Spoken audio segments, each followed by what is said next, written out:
नमस्कार साथियों, गौरव ज्ञान धारा में आपका स्वागत है। आज की भी जो क्लास है वो सेकंड ग्रेड और थर्ड ग्रेड की कंबाइन है, क्योंकि यदि थर्ड ग्रेड की दृष्टि से अपन देखेंगे तो व्यक्तित्व वाले पार्ट में महिलाओं की भूमिका को पढ़ना है। सेकंड ग्रेड के दृष्टि से यदि देखेंगे तो राजनीतिक जन जागरूकता के अंदर अपन को महिलाओं की भूमिका को भी पढ़ना है और समाचार पत्र भी पढ़ने हैं। तो दोनों ही नजरिए से मतलब इंपॉर्टेंट क्लास है, इसीलिए इसको कंबाइन रखी हुई है। इसके बाद में अब कंबाइन वाली क्लासेस आगे इतनी है नहीं, तो फिर जो भी शेड्यूल होगा आपको बता दिया जाएगा और फिर से कोशिश की जाएगी कि अपने जैसे 8 बजे वाली जो क्लास है वो ग्रेड थर्ड के लिए ही चल रही है, समर्पित मतलब, ठीक है ना, उनको मर्ज करके दी जा रही है जो पहले से चैनल पे मौजूद है और प्ले लिस्ट के माध्यम से एक जगह पर मिल जाए, तो वो वाला शेड्यूल चल रहा है। तो अपन कोशिश ये करेंगे साथियों दिसंबर के प्रथम पखवाड़े में कि शाम वाला जो टाइम है 8 बजे वाला वो अपन कर देते हैं, 15 दिन समर्पित कर देते हैं ग्रेड थर्ड वालों को। तो यानी कि अभी जो कंबाइंड क्लासेस चल रही है तो उससे ग्रेड थर्ड वालों के रिवीजन हो जाएगा, जिन्होंने नहीं पढ़ रखी है उनके पढ़ के नोट्स बन जाएंगे, ठीक है। उसमें से जो टॉपिक छूट रहे हैं, एक बार जितनी जैसे क्लासेस आ रही है देखें आप और पढ़े उनसे। जो टॉपिक छूट रहे हैं जैसे कि खनिज है वगैरह, कुछ ऐसे टॉपिक है उनकी अपन नई फ्रेश क्लास देंगे, ठीक है ना। जैसे वनस्पति के नए आंकड़ों पे क्लास है तो उसकी भी फ्रेश क्लास। तो एक बार जो जो चैनल पे ऑलरेडी है 3-4 क्लासेस में बटी हुई है उनको मर्ज करके रात को 8 बजे प्रीमियर पे चलाया जा रहा है, आप उनसे पढ़ सकते हैं। वो पहले की क्लासेस है लेकिन उसमें जिसमें डेटा चेंज नहीं होता है वो बेस्ट क्लासेस दी हुई है, तो वो आखिर में वहीं से पढ़नी है। जो पढ़ा रखी है उसी को रिपीट करने से मतलब नहीं है। जो नहीं पढ़ी है उनको जैसे ही वो पूरी हो जाती है एक बार के हाँ शेड्यूल पूरा हो गया, उसके बाद में बची हुई जितनी भी क्लासेस है वो भी आपको करवाई जाएगी। इस तरीके से आपका पूरा कोर्स हो जाएगा। पेड कोर्स की आवश्यकता आपको नहीं पड़ेगी। कम से कम भी आप जो है अपने 2,500 से 3,000 रुपए बचा सकते हैं, वो आपकी मर्जी है। देखो मैं मेरा प्रयास कर रहा हूं, मैं किसी को ये नहीं कहूंगा कि आप पेड कोर्स मत लीजिए कहीं से, जिसको जैसा उचित लगता है वो करे। मुझे जो उचित लग रहा है जिस तरीके से चलाना उस तरीके से मैं चला रहा हूं और विद्यार्थियों का सहयोग है, पढ़ भी रहे हैं। जो अपनी ये वाली क्लासेस है 12 बजे वाली जो चल रही है, ये हालांकि आज थोड़ी लेट है, 12 बजे वाली जो क्लास है प्रथम पखवाड़े तक यानी कि 15 दिसंबर, क्योंकि फिर तो अपने आ जाएगा सेकंड ग्रेड का एग्जाम, तब तक ये जो समर्पित रहेगी साथियों सेकंड ग्रेड वरिष्ठ अध्यापक और ग्रेड थर्ड वाले भी उसको देख सकते हैं। अब जैसे ये पूरी होगी इसके बाद में अपन करंट अफेयर्स की इस जगह पे शुरू करेंगे, तो ग्रेड थर्ड ग्रेड सेकंड दोनों की कंबाइन ही चलेगी। सीईटी वाले भी देखें, ईओ वाले भी देखें, सभी के लिए कंबाइंड है और सभी के लिए महत्वपूर्ण है, ठीक है। फिर अपन करंट को कर लेंगे 8-10 दिन में, मतलब कंटिन्यू पूरा मंथ वाइज, और करंट की टेस्ट सीरीज आपको ऑलरेडी दे रखी है, करंट का कर लेंगे। उसके बाद में फिर वापस जो है जितने सेकंड ग्रेड वालों के पूरा हो जाएगा लगभग, है ना। फिर पूरी तरीके से अपन समर्पित रहेंगे ग्रेड थर्ड वालों को ही, तो जितने स्थिति भी क्लियर हो जाएगी आपके क्या है क्या नहीं है सारा ही। तो ये साथियों अपना आगे का प्लानिंग है और जैसे कोई अपडेट होती है तो मैं टेलीग्राम पे दे भी दूंगा।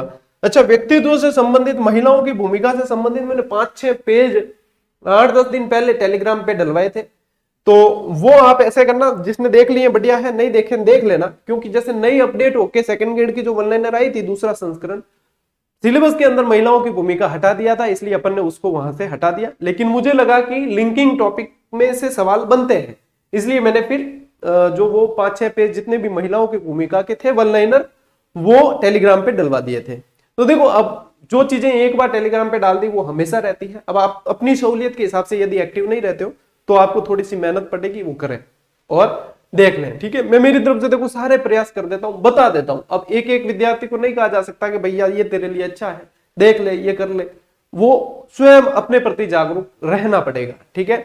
और ये जो जैसे ये लाइव क्लास नहीं है, ये प्रीमियर पे चल रही है, आपको लाइव का अनुभव होगा, लेकिन सिर्फ पढ़े आप। जैसे लाइव चैट में मैं देखता हूं, कई बार बाद में देखता हूं तो मतलब उठा पटक करे, वो कटू है वो कटू। मुझे बहुत पीड़ा होती है जब विद्यार्थी जो है पढ़ने पर ध्यान नहीं देके सीता कहां से गीता कहां से, क्या कर रहे हो, कहां करते हो, मुझे जानते हो नहीं जानते हो, अरे आपको दुनिया जान जाएगी, सफलता ले लो बस।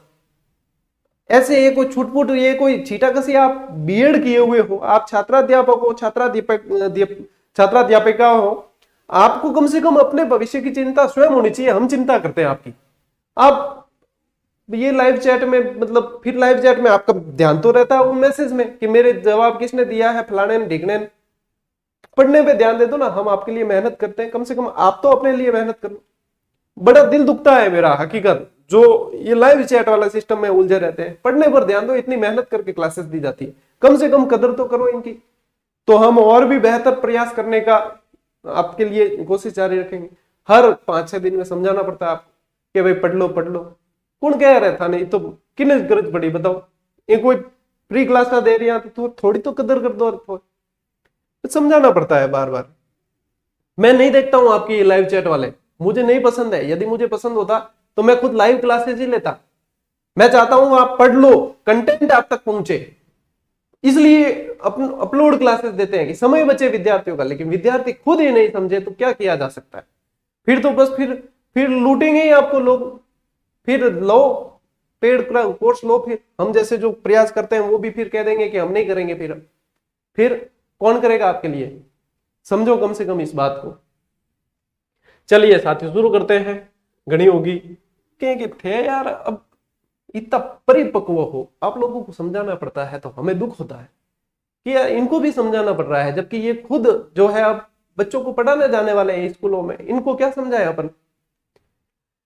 सबसे पहला फैक्ट है साथियों, खेजड़ली में खेजड़ी वृक्षों के रक्षार्थ अपने प्राणों का बलिदान दिया किसने? अब ये इतना सामान्य है कि सभी को पता है कि अमृता देवी बिश्नोई, ठीक है, अमृता देवी बिश्नोई, लेकिन सामान्य है लेकिन बहुत ही महत्वपूर्ण है, ठीक है ना, बहुत ही महत्वपूर्ण है। अब देखो अमृता देवी वाइफ ऑफ, मैंने आपको वाइफ ऑफ कह के समझाया ताकि आपको याद रहे, वाइफ ऑफ रामोजी बिश्नोई, ठीक है, रामोजी बिश्नोई। अब देखो इस समय जो है जोधपुर शासक थे अपने, कौन थे जोधपुर शासक? विजय सिंह, अभय सिंह, अभय सिंह जोधपुर शासक, विजय सिंह नहीं, अभय सिंह जी। इन्होंने भेजा गिरधारी हाकिम गिरधारी दास को।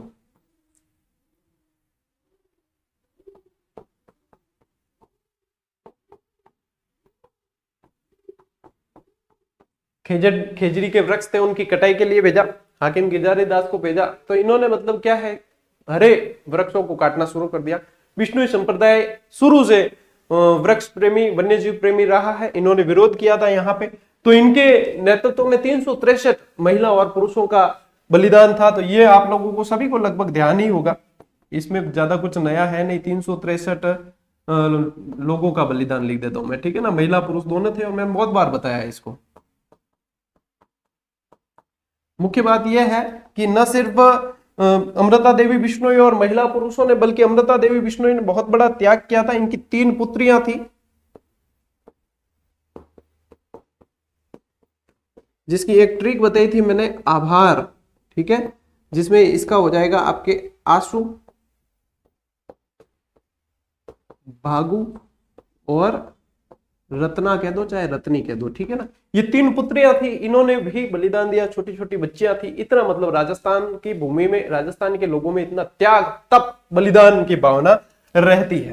तो ये छोटा सा मतलब, अब जागरूकता की बात करें तो जागरूकता यहां से भी आती है। आज भी व्यक्ति मोटिवेट होते हैं, इनको देखकर जागरूक होते हैं। तो अमृता देवी बिश्नोई को पढ़ना जरूरी था, ठीक है। अब बढ़े आगे कि सर्वाधिक तेज गति से चरखा काटने का कीर्तिमान बनाने वाली अंजना देवी चौधरी का संबंध किस किसान आंदोलन से रहा था?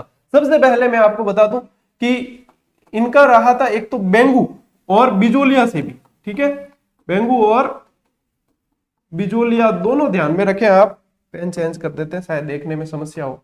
बेंगू और बिजोलिया दोनों ध्यान में रखें। और ये जो है अंजना देवी चौधरी, ये वाइफ ऑफ, आपके ध्यान रखना, राम नारायण चौधरी, राम नारायण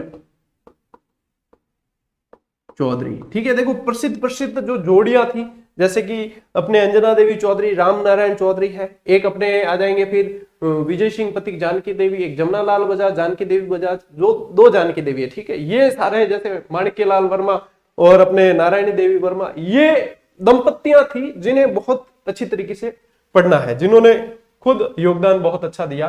तो देखो ये चरखा काटने की सबसे मतलब तेज गति से चरखा काटने का कीर्तिमान भी इन्होंने स्थापित किया। रामनारायण चौधरी की मिसेज थी, ये वाइफ थी अंजना देवी चौधरी। ठीक है। और चरखा संघ फिर आ जाए तो वो ध्यान रखना है जमनालाल बजाज चरखा संघ, ठीक है ना। पहले आपको बताया, फिर वो जयपुर अजमेर वाला सब बताया आपको, ठीक है ना। चलिए 1933 में अखिल भारतीय मारवाड़ी महिला सम्मेलन की अध्यक्षता किसने की? अब देखो, एक तो ध्यान रखना 1933, दूसरा ध्यान रखना अखिल भारतीय मारवाड़ी महिला सम्मेलन। तो इसका भी कुछ अलग उत्तर नहीं है, इसका उत्तर भी है आपका यही अंजना देवी चौधरी। ये अध्यक्षता किसने की? अंजना देवी। मैं सीधा सीधा एग्जाम ओरिएंटेड क्लास दे रहा हूं आपको, ये कि एग्जाम की दृष्टि से क्या इंपॉर्टेंट है। इनके जन्म वगैरह आज तक नहीं पूछे गए कभी भी, तो मैं वो बता भी नहीं रहा हूं, ठीक है। फिर भी आप इतना याद हो जाए तो आप अपने स्तर पे याद कर। आज की क्लास वैसे साथियों मतलब पूरी शूट हो चुकी थी, और बाद में पब्लिक होने से जस्ट 10 मिनट पहले ही तकनीकी टीम ने बताया कि वीडियो करप्ट हो गया, पता नहीं कैसे। अब जो है वापस दोबारा से ही ये क्लास लेनी पड़ी पूरी, क्या करें। लेकिन आप लोगों के लिए बहुत महत्वपूर्ण है, इसलिए जितनी संभव है मेहनत पूरी की जाएगी, कोई दिक्कत नहीं, ठीक है। अब देखो अपन पढ़ रहे हैं, अब इसमें आगे ये ध्यान रखना है साथियों। अगला देखो फैक्ट, पद्म विभूषण से अलंकृत राजस्थान की प्रथम महिला जानकी देवी बजाज की आत्मकथा। यदि ये पूछ ले, देखो प्रश्न के अलग अलग तरीके होते हैं। आत्मकथा सीधी सीधी पूछी जाए जानकी देवी बजाज की, तो मेरी जीवन यात्रा, इनकी आत्मकथा कौन सी है? मेरी जीवन यात्रा। अब जानकी देवी बजाज जो है, यदि आप ये कह दो कि वाइफ ऑफ जमनालाल बजाज, जमनालाल बजाज, ठीक है, इनकी आत्मकथा है मेरी जीवन यात्रा, ठीक है। अब ये यहां तक पद्म विभूषण प्राप्त भी पहली महिला है, एक फैक्ट तो ये ध्यान रखना है। दूसरा ध्यान रखना है जानकी देवी और इनकी यात्रा है मेरी, इनकी जो आत्मकथा है मेरी जीवन यात्रा, ठीक है। अब अगला फैक्ट देखो, भीलवाड़ा में 1944 में महिला आश्रम की स्थापना किसने की? ये प्रश्न हाल ही में अभी कौन सा एग्जाम हुआ, वन रक्षक या वनपाल वाला कोई एग्जाम था, उसके अंदर हाल ही में हूबहू प्रश्न पूछा गया, और इसका उत्तर है साथियों नारायणी देवी वर्मा, नारायणी देवी, ठीक है, माणिक्यलाल वर्मा की पत्नी। ये ऐसे का ऐसे याद रखना था। अब प्रश्न देखो अलग अलग तरीके से भी पूछा जा सकता है, ऐसे भी पूछ सकते थे कि भीलवाड़ा में महिला आश्रम की स्थापना नारायणी देवी ने कब की, तो आपको ध्यान रखना था 1944। ये कहते थे कि नारायणी देवी ने भीलवाड़ा में 1944 में कौन से आश्रम की स्थापना की, तो महिला आश्रम। अब काफी सारी चीजें पढ़ते हैं तो मतलब इतना ही बहुत डिटेल में पढ़ते तो याद रखना मुश्किल होता है, इसलिए सीधा सीधा याद रखना बहुत आसान हो जाता है। तो इसका ध्यान रखना आपको नारायणी देवी, ठीक है। अब देखो अगला प्रश्न, 1952 में डूंगरपुर में आदिवासी कन्या छात्रावास का गठन किसने किया? इसका उत्तर भी आपके नारायणी देवी है, ठीक है, इसका उत्तर भी नारायणी देवी, ठीक है, दोनों का उत्तर नारायणी देवी। अब चूंकि ये प्रश्न बन चुका है तो इस प्रश्न के बनने की संभावना भी बढ़ जाती है, तो यहां से ये दोनों चीजें ध्यान रखना। डूंगरपुर वाला पूछ ले 1952, तो भी आपको ध्यान रखना है आदिवासी। देखो आदिवासियों के लिए माणिक्यलाल वर्मा ने भी बहुत सारे प्रयास किए, तो नारायणी देवी आपको वैसे ही याद हो जाएगा, ठीक है। अब बात करें साथियों, कटराथल में विशाल महिला सम्मेलन में 10,000 महिलाओं का नेतृत्व किसने किया? तो इसका उत्तर है साथियों आपके किशोरी देवी, किशोरी देवी, वाइफ ऑफ कहते हैं तो हरलाल सिंह, हरलाल सिंह। शेखावटी वाला बेल्ट और सीकर वाला बेल्ट वैसे भी उस समय प्रजामंडल के समय, अपने किसान आंदोलन के समय महिलाओं की सबसे ज्यादा सक्रिय भूमिका वहां से हुई। तो आप यदि कुछ चीजें भूल भी जाते हो और फिर आपको यदि अनुमान लगाना है तो भी आप वहां पे महिलाओं से संबंधित में ये कटराथाल और ये शेखावटी वाले बेल्ट को अच्छी तरीके से याद रखें। तो यहां ध्यान रखना किशोरी देवी, ठीक है। आदिवासियों की बाईजी मंजू राजपाल। अब मंजू राजपाल जो है वैसे सिविल सर्विसेज में है, IAS है। मंजू राजपाल द्वारा अनाथ बच्चों के लिए स्थापित NGO संस्था, इसका नाम जो है साथियों अंबोली, ठीक है, अंबोली नामक संस्था पूछा भी जाता है कई बार। तो मंजू राजपाल को आदिवासियों की बाईजी कहा जाता है, आदिवासियों के लिए अच्छे प्रयास करने के लिए, ठीक है। राज्य में पहली बार सूचना के अधिकार के लिए अजमेर से आंदोलन किसने किया? अरुणा राय ने किया। किसने किया?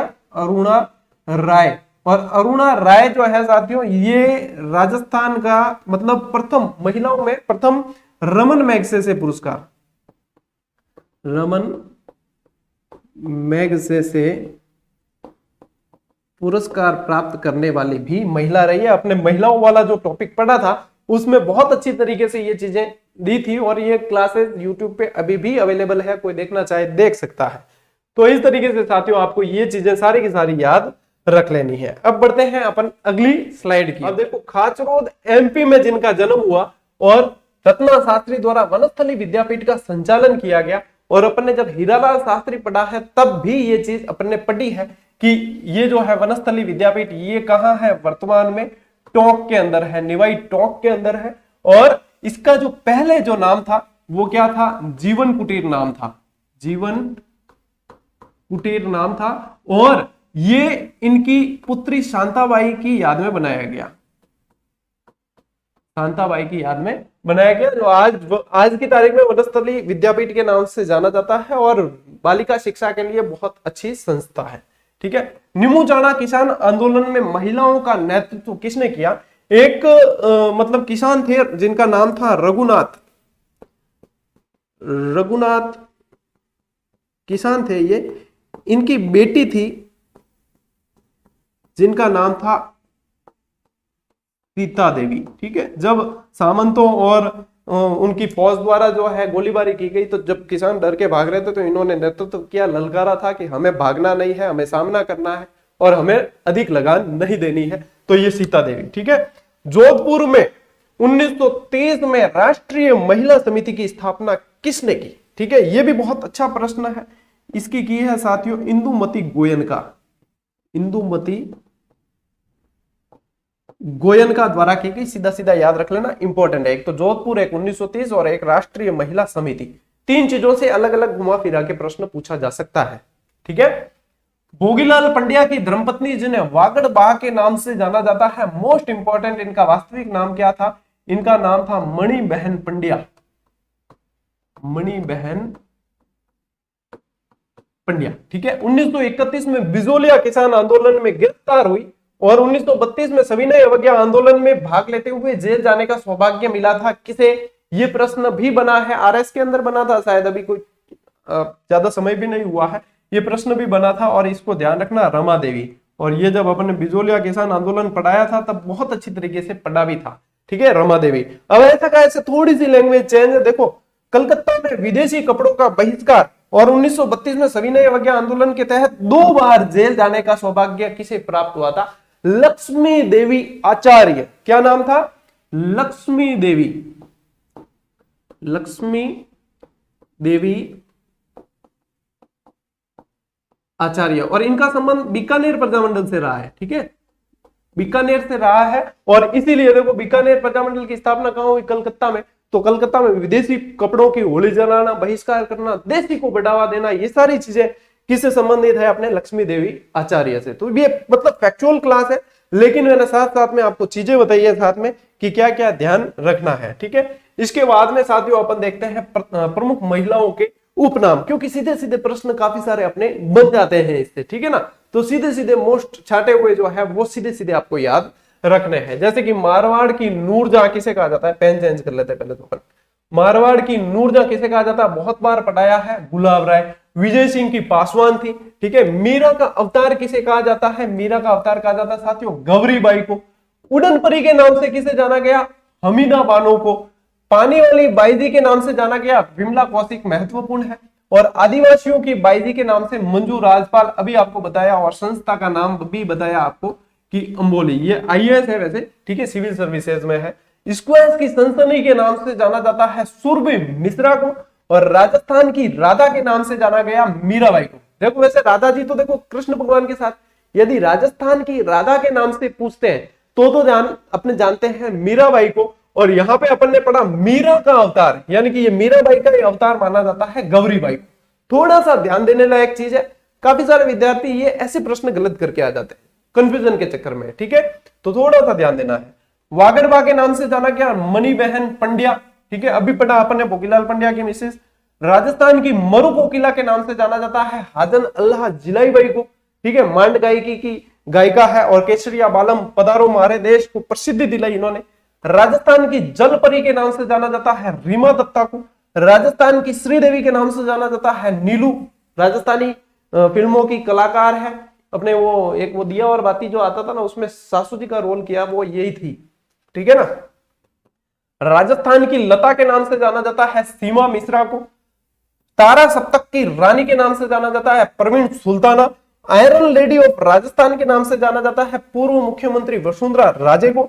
मराठा सुंदरी और अपराजिता के नाम से जाना जाता है प्रतिभा देवी सिंह पाटिल, जो राजस्थान की प्रथम राज्यपाल रही, भारत की प्रथम राष्ट्रपति रही महिला। हाडी रानी के नाम से जाना जाता है सहल कंवर को काफी बार पूछा गया प्रश्न, और सहल कंवर देखो अपने जो है सीज काट के दान दे दिया था, अपन हिस्ट्री में पढ़ेंगे और अच्छी तरीके से। राजस्थान की मोनालिसा चित्रकला में पढ़ा था अपन ने। बनी ठनी गुर्जरी महिला जो है, एरिक डिक्सन, फैज अली, सारी चीजें वहां से पढ़ा था, ठीक है, निहाल चंद वगैरह सब। रूटी रानी के नाम से जाना जाता है उमादेव मालदेव की रानी थी, और बागेश्वरी के नाम से जाना जाता है रमाबाई कुंभा की पुत्री थी, जिन्हें बाद में जावर दहेज में मिला था, मतलब आजीविका चलाने के लिए जावर वाली जो माइंस वगैरह वो क्षेत्र था वो मिला था इन्हें। ये है प्रमुख उपनाम, और कुछ कुछ आपको साथ में चीजें भी बताई है, ठीक है। चलिए आगे बढ़ते हैं। मैं चाहता हूं कि आपका समय बच जाए और आप फटाफट से पढ़ लो। फालतू लाइव क्लास चलाने को मतलब नहीं है यार, ये चीजें 5 मिनट में पढ़ने वाली 20 मिनट में पढ़ने कोई मतलब नहीं है। महिला राज्यपाल, अब देखो अब बात करते हैं प्रथम, ठीक है, राजस्थान के अंदर प्रथम तो महिला राज्यपाल रही श्रीमती प्रतिभा देवी सिंह पाटिल। महिला मुख्यमंत्री पहली रही है श्रीमती वसुंधरा राजे। महिला विधानसभा अध्यक्ष रही है श्रीमती सुमित्रा सिंह। महिला मुख्य सचिव पहली रही है श्रीमती कुशल सिंह। महिला मंत्री रही है कमला बेनीवाल, और महिला उप मुख्यमंत्री भी आप कह सकते हो कमला बेनीवाल, ठीक है। महिला विधानसभा उपाध्यक्ष रही है श्रीमती तारा भंडारी। ये सीधे सीधे आपको याद करने सारी चीजें। महिला विधायक सबसे पहली रही है यशोदा देवी बांसवाड़ा से, ठीक है। महिला सांसद, ठीक है, एमपी, ये जो रही है शारदा भार्गव है। लोकसभा सदस्य जो महिला पहली रही है वो गायत्री देवी जयपुर महारानी, ठीक है ना। महिला जिला प्रमुख सबसे पहली रही है नगेंद्र बाला रही है, अपने भारत परिवार से संबंधित थी। महिला आयोग की प्रथम अध्यक्ष रही है कांता खतूरिया। राज्य मानवाधिकार आयोग की पहली महिला अध्यक्ष रही है कांता भटनागर। इंग्लिश चैनल को तैरकर पार करने वाली प्रथम महिला राजस्थान से भक्ति शर्मा रही है। रमन मैग्सेसे पुरस्कार प्राप्त महिला अरुणा राय, अभी अपन ने पढ़ा सूचना के अधिकार में। महिला फ्लाइंग ऑफिसर रही है साथियों निवेदिता। महिला पायलट रही है आपके नम्रता भट्ट। महिला पद्म विभूषण अलंकृत रही है जानकी देवी बजाज। और महिला पद्मश्री और पद्म भूषण दोनों की बात करें तो फिर रत्ना शास्त्री, हीरालाल शास्त्री जी की मिसेज। महिला राजस्थानी अभिनेत्री पहली रही है सुनैना। और महिला राजस्थानी फिल्म निदेशक रही है मंजू मंसल असरानी। और जिला कलेक्टर की बात करें तो ओटीमा बोर्डिया। इस तरीके से साथियों आपको ये मुख्य फैक्ट है वो सीधे सीधे याद करने हैं। वैसे बुक के अंदर जो भी बुक किसी के भी पास में है तो ये चीजें सामान्य मिल जाती है, लेकिन फिर भी जो है एक बार रिवाइज आपके यहां से हो गई होगी, ठीक है। चलिए, इसमें कोई नया कुछ ज्यादा नहीं था, लेकिन बताना ठीक है कि कोई सिर्फ क्लास देख रहा है, किसी को क्लास देखकर याद हो जाता है तो उनके लिए थोड़ा बेनिफिशियल है, ठीक है।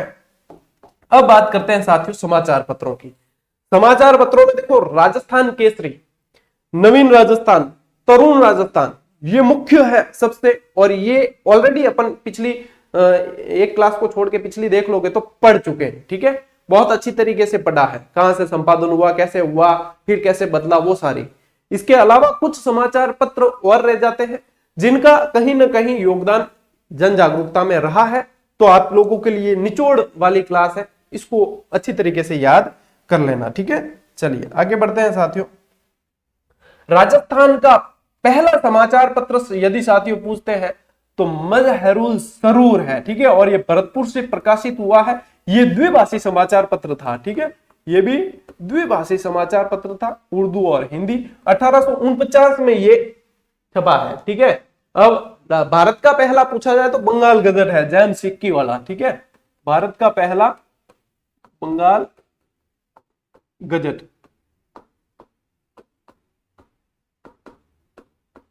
ठीक है। चलिए, पश्चिमी राजस्थान से प्रकाशित प्रथम समाचार पत्र, थोड़ा थोड़ा अंतर है, देखो मारवाड़ गजट कई जना पहलो कर दिया गया, तो इन पहलो को नहीं है, पहलो है पश्चिमी राजस्थान से, क्योंकि ये तो देखो 1849 है, ये है 1866 के अंदर।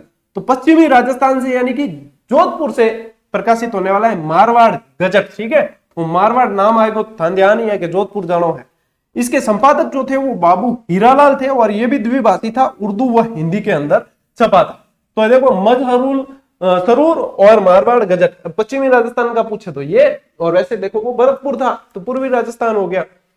फिर बात करें साथियों उदयपुर गजट, इस समाचार पत्र को अपन सज्जन कीर्ति सुधाकर के नाम से जानते हैं, लेकिन इसका पहले नाम उदयपुर गजट था, जिसे निकाला था मेवाड़ महाराणा शंभू सिंह जी ने। फिर 1879 में महाराणा सज्जन सिंह द्वारा इसका नाम बदल कर रख दिया गया सज्जन कीर्ति सुधाकर। ठीक है, इस तरीके से याद रखना है। ये एक बहुत इंपॉर्टेंट है जिसको बार बार पूछा जाता है। मिलान वाले के अंदर ज्यादा आते हैं समाचार पत्र, सीधे सीधे इनके किसने निकाला वो पूछा जाता है, उसको ध्यान रखना है। तो मौलवी मुराद अली बीमार द्वारा 1885 में अजमेर से प्रकाशित समाचार पत्र है राजपुताना गजट। मोस्ट इंपॉर्टेंट है साथियों, ये बहुत ज्यादा इंपॉर्टेंट है। मौलवी मुराद अली बीमार राजपुताना गजट, ठीक है, ये निकाला। ज्यादातर समाचार पत्र यदि आप पढ़ोगे तो अजमेर और ब्यावर से निकलेंगे। क्यों देखो प्रिंटिंग प्रेस, ठीक है, प्रिंटिंग प्रेस यानी कि कहीं ना कहीं टेक्नोलॉजी तो कहीं ना कहीं अपन अंग्रेजों से प्रभावित हुए, तो अंग्रेजों का मुख्य केंद्र रहा अजमेर और ब्यावर। तो इसका मतलब ज्यादातर यदि आप देखोगे यहाँ पे तो अजमेर और ब्यावर से प्रकाशित होने वाले समाचार पत्र हैं, ठीक है ना, अधिकांश, सभी नहीं, लेकिन देखो ये तो है राजपुताना गजट। यदि बात करें राजपुताना हेराल्ड की तो हनुमान सिंह द्वारा अजमेर से निकाला गया। राजस्थान समाचार की बात करें तो मुंशी समर्थदान चारण द्वारा अजमेर से निकाला गया। देश हितैषी की बात करें तो मुंशी मुन्नालाल शर्मा द्वारा अजमेर से निकाला गया। यदि सिर्फ राजस्थान की बात करते तो ऋषिदत्त मेहता द्वारा ब्यावर से निकाला गया। यदि त्याग भूमि की बात करते हैं, ये एक इंपॉर्टेंट और है वापस, त्याग भूमि की बात करें तो हरिभाऊ उपाध्याय द्वारा अजमेर से निकाला गया। नव ज्योति की बात करें तो दुर्गा प्रसाद चौधरी द्वारा अजमेर से निकाला गया। और इसके बाद बात करें नव जीवन की तो कनक मधुकर द्वारा अजमेर से निकाला गया। यदि आप यहाँ पे ध्यान दोगे तो देखो सारे अजमेर वाले, ये एक ब्यावर वाला है ऋषिदत्त मेहता वाला, तो अजमेर वाले, यानी कि ये चीज तो है कि ज्यादातर जो है अजमेर और ब्यावर से निकलते थे। ये जब अपन अच्छी स्टडी करते हैं तो इन चीजों को ध्यान रखना चाहिए कि महिलाओं का अधिकांश योगदान जैसे शेखावटी के अंदर ज्यादा रहा है। यदि समाचार पत्र यदि देखते तो अधिकांश जैसे अजमेर से प्रकाशित हुए हैं। तो कई बार क्या है, अपन जब दो ऑप्शन के अंदर कंफ्यूज होते हैं, दो तो अपन काट देते हैं, दो ऑप्शन में जहां कंफ्यूज होते हैं तो वहां पे अपनी बहुत ज्यादा मदद हो जाती है और 75% चांसेस उस प्रश्न के सही बनने के हो जाते हैं। ये छोटी छोटी बातें हैं जो आपको कंपटीशन में अनुभव से मिलेगी, ठीक है ना, ये कोई जैसे बताता नहीं है इतनी चीजें, लेकिन ये आपका खुद का अनुभव होगा, उससे मिलेगी।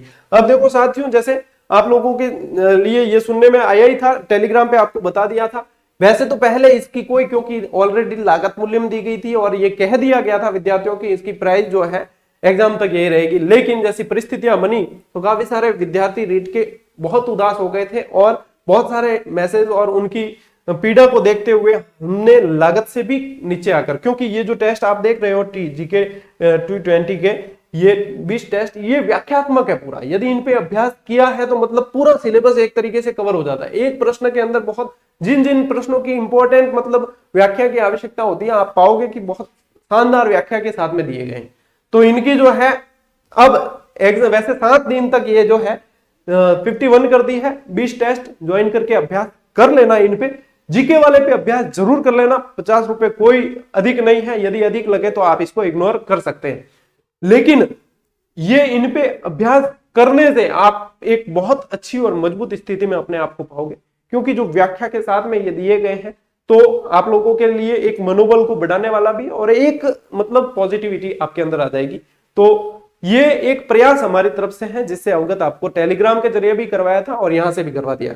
साथ ही सेकंड ग्रेड एसएसटी के भी 15 टेस्ट जो है वो 99 में दिए थे पहले, जीएसटी के साथ 116 में पढ़ते थे, जो अब 70 में दे दिए गए। जीएसटी तो दोनों में जुड़ेगा, लेकिन जो इनकी प्राइस है वो ये कर दी है, ठीक है। जिनको जिसकी आवश्यकता महसूस होती है वो अभ्यास कर सकते हैं। ये एक प्रयास मात्र है, बाकी कोई ऐसी मतलब जरूरी नहीं है कि नहीं इससे अभ्यास नहीं करेंगे तो क्या हमारा नहीं होगा। वो तो देखो अपनी अपनी सोच है। हमारा मकसद है कि हम बेहतर से बेहतर चीज जो है हर विद्यार्थी की पहुंच तक सुलभ करें, ताकि हर विद्यार्थी इसके मामले में पिछड़े नहीं।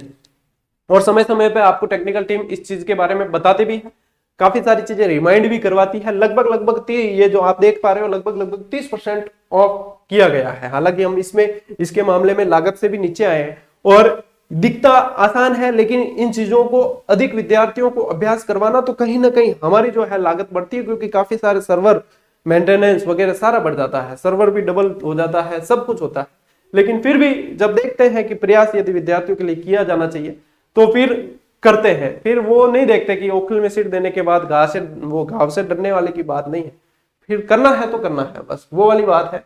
तो ये आप लोगों के लिए सुविधा कर दी है, जिसको भी लगता है तो वो फायदा उठा सकता है। ठीक है, अपनी क्लास आज की साथियों इतनी ही, थोड़ी सी लेट हुई है उसके लिए क्षमा प्रार्थी हूँ। और थोड़ी सी पढ़ने के प्रति आप सीरियस हो जाना, चाहे कहीं से पढ़ो, कैसे भी पढ़ो, लेकिन पढ़ लेना। मैं ये नहीं कहूंगा कि सिर्फ मेरे से पढ़ो, आप कहीं से पढ़ो, पढ़ना जरूरी है। अंतिम लक्ष्य आपका जो है सफल होना जरूरी है। क्यों, सफल हो जाओगे तो दुनिया पूछने लग जाएगी, नहीं तो कलेर कुत्ता जी कौन पूछे। हकीकत बात है साथियों, मैं भुगतभोगी हूं, इसलिए मैं बताता हूं, मैं आप लोगों से बिल्कुल अटैच हुआ हूं, इसलिए मैं ये चीजें बताता हूं। पढ़ लो बस सीरियस होके, ठीक है ना। कुछ नहीं रखा धरा इनमें, फेसबुक के पोस्टों में, इधर उधर टाइम पास करने में। जब ये समय निकल जाएगा तब आपको पता चलेगा कि वास्तव में हमने जो हमारा गोल्डन चांस था, गोल्डन पीरियड था, जो हमारी मतलब जिस जवानी को हमें उपयोग करना था, वह चीज निकल गई। अब हम क्या करें, फिर ये निकल गया ना समय, तो फिर साथियों कोई पूछने वाला नहीं है। इसलिए इस समय को जो है आप इन्वेस्ट करो, वेस्ट मत करो। कुल मिला के यही कहना चाहूंगा। क्योंकि मैं देखता हूं, मैं कई बार मतलब देखता हूं कि जब भी तो मैं कहता हूं कि जैसे 15 लाख फॉर्म आए, पढ़ने वाले 10% ही होते। कारण क्या, बाकी तो बस फेसबुक, व्हाट्सएप, इन चीजों में पढ़े रहते हैं। किसने क्या कहा, किसने क्या, उसके ऐसे वैसे फलाना देखना, बस खुद का प्लेटफॉर्म बना नहीं अभी तक, मतलब खुद किसी प्लेटफॉर्म पे नहीं, आलोचना करनी, तुलना करनी, इन चीजों में पड़े हुए। भाई अपने आप को बनाओ, दूसरा क्या है क्या नहीं है उससे कोई मतलब नहीं है। अपने आप को काबिल बनाओ, अपने आप की पहचान बनाओ। बस मैं ये कहना चाहूंगा आपको, अपने मां बाप के सपनों को पूरा करो। दुनिया क्या करती है उससे कोई मतलब नहीं है, आप क्या कर रहे हो उससे मतलब होना चाहिए। जब इस बात की समझ आ जाएगी तो समझ लो गंगा नाली है। ठीक है, मिलते हैं साथियों अगली क्लास में, अगले वीडियो में। तब तक के लिए राम राम, जय हिंद।